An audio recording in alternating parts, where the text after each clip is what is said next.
Kung gusto mong patulad sa'kin na naka-land ng client sa LinkedIn ng pa-engage-engage lang, then watch it till the end kasi sasabihin ko sa'yo at ipapakita ko sa'yo kung ano yung naging message conversation namin and magkano yung naging monthly ko sa kanya plus the commission. Now, I'm Lea Salagit. I'm a Facebook ads strategist and for sure you have just click this video kasi you are looking for ways to land a client. Yung tipong hindi ka na mag-o-online just Upwork, ganyan. So, maiba naman tayo. So, sa LinkedIn naman tayo. First, kailangan mong gawin is you have the optimized profile just like this. Yung hindi naman pag sinearch ka ng tao is Lea Salagit na yung pangalan mo, tapos ni wala ka man lang maganda-gandang cover photo o kaya picture, di ba? And they don't even know what you're doing. Makikita nyo dito sa profile ko is very optimized niya. I also have the about section which is pinapoint out ko talaga na small to medium size na Shopify business yung gusto kong tulungan. Now, you can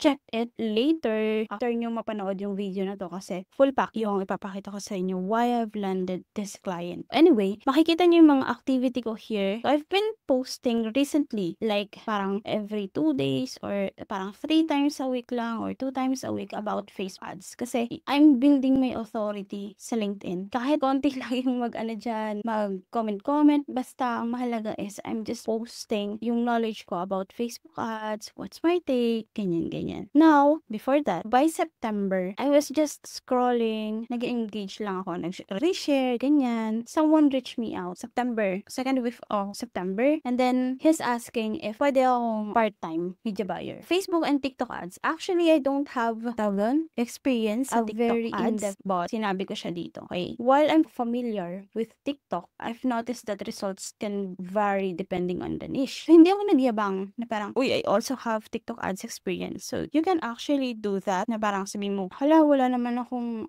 experience sa ganitong specific platform. Diba? Bakit ka mag-ano? You can just tawag dito? Pwede ba sabihin niya, you're familiar with that. I have just addressed the questions, yan, correlate, tas magkano yung monthly retainer ko, and then my years of experience, then ito, yan, I really enjoyed your background. I also sent my portfolio nga pala. So, doon ko talaga nilagay lahat ng mga results ko before, kasi I know na there are people na kahit din nila sabihin na gusto nila makita yung portfolio mo, maganda rin kasi may bala ka. I'm assuming na nandito ka sa video pong to kasi you are knowledgeable naman sa Facebook ads but you don't just have any ways pa para makahanap ng client. That's why you're watching this kasi gusto mong matuto. Paano nga ba makaland ng client sa LinkedIn? So first, syempre, you need to have optimized profile. You need to engage and you have to at least share, post, for example, just 2 times a week. That's a big help na para ma-recognize ka ni LinkedIn na ikaw ay gumagamit ng platform. At saka,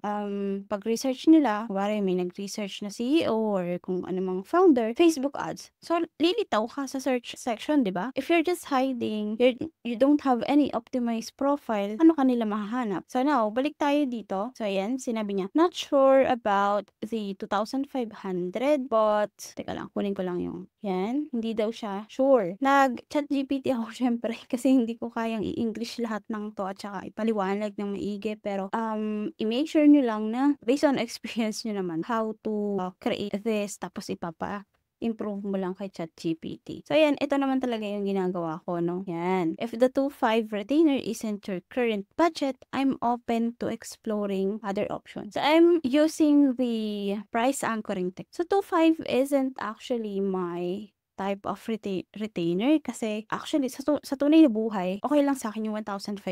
Okay? But then, kasi dalawang accounts yung gusto niya. So, binigyan ko siya ng 2.5 na option. So, sabi niya, okay, eto, my current budget, alam ko na 1.5 yung gusto ko talaga. But, $2,000 talaga yung kaya niya. O, diba? Masaya pa din kasi 2,000 daw eh. How big is your current workload? Do you have clients? So, sinabi ko pa rin na I have clients on my end and $2,000 per month works for me. Sabi niya, meron pa daw siyang kausap and I enjoyed our conversation the most. Out of 2 accounts na gusto niyang ipahawak is eto daw yung gusto niya talagang i-push. Baka daw pwedeng 1,250 per month. Sino ba naman ako para tumanggi kasi eto na yun eh. Yan. And also, the TikTok, kung sinasabi niyo na, ay lugi ka kasi Facebook ads lang tapos may TikTok pa. TikTok, grabe. I just set up the ads and then I barely touch it. Alam niyo yun? Masyadong push na parang masyadong madaming gawa. Like, Facebook, yes. Sa Facebook kasi ang dami talaga namin tinetest. But I'm telling you na meron pa siyang pasabog after this 1,250. Right after that, after a month, sinabihan niya ako or i-incentivizean niya ako ng 5% of the total profits. We have a Google Sheet ng kung andun yung loss, profit. Papakita ko sa inyo kung magkano yung kinita. Kinita talaga. Binayad niya sa akin. Here's my first month. Ayan, 1,250. Here, ang pangit kasi ng September namin. September to November 21, ang pangit. So, ang onti lang nung naging commission ko. But, by the time na November na, kasi November is my Black Friday yan, hanggang December, di ba? Here's my salary, or kung magkano yung kinita ko, 1,250 plus the commission. Ayan, here. O, di ba, bongga? For just one account. And the good news pa is, I will take over more account this January 6. And that means, more accounts, more income. More income. Ayan. But, what I'm saying is, if hindi ako paramdam sa LinkedIn, do you think someone will message me, pop a message? Actually, tingin ako sa online jobs, wala naman siyang sinesend sa akin. Buti na lang nagbukas ako ng LinkedIn ko, 'di ba? Paramdam-ramdam ako doon, nasagot ko pa to, and kung hindi ako nag-visibility post din or nag-engage, hindi niya ako makikita ng client na to. At masasayang yung pagkakataon or chances na kumita ako nito, 1,250, 1,313, and 2,4 sa isang client. That's one client only. I have another clients, agency client, and 3 other direct clients. If you're a freelancer na looking to land a client, then if you are hiding, do you think makikita ka nila? Diba hindi? Now, if you are a bit lost, "Uy, Leia, hindi ko naman kasi alam kung paano ba yung mga ipinopost-post." Don't worry. Actually, we have this process na hindi lang visibility post, you also have something na magagamit, which is ready-to-use client outreach templates, and you can grab it 50% off. Habang 50% off, just take advantage kasi hanggang January 30 na lang ito. Okay? And marami nang nag-avail nito. Anyway, ito naman is lahat ginagamit ko talaga. I also have the video paano mag-create ng content. You can actually watch it here, dito. Ewan ko sa kanan or sa left side pupunta yun. Pero dito mo siya, i-click na lang. Thank you for your time watching me, and hopefully may natutunan ka. And let's close client and aim 1,250 or even more, or 2,500 or 3,000 or kung magkano man yan. So let's go and let's grow.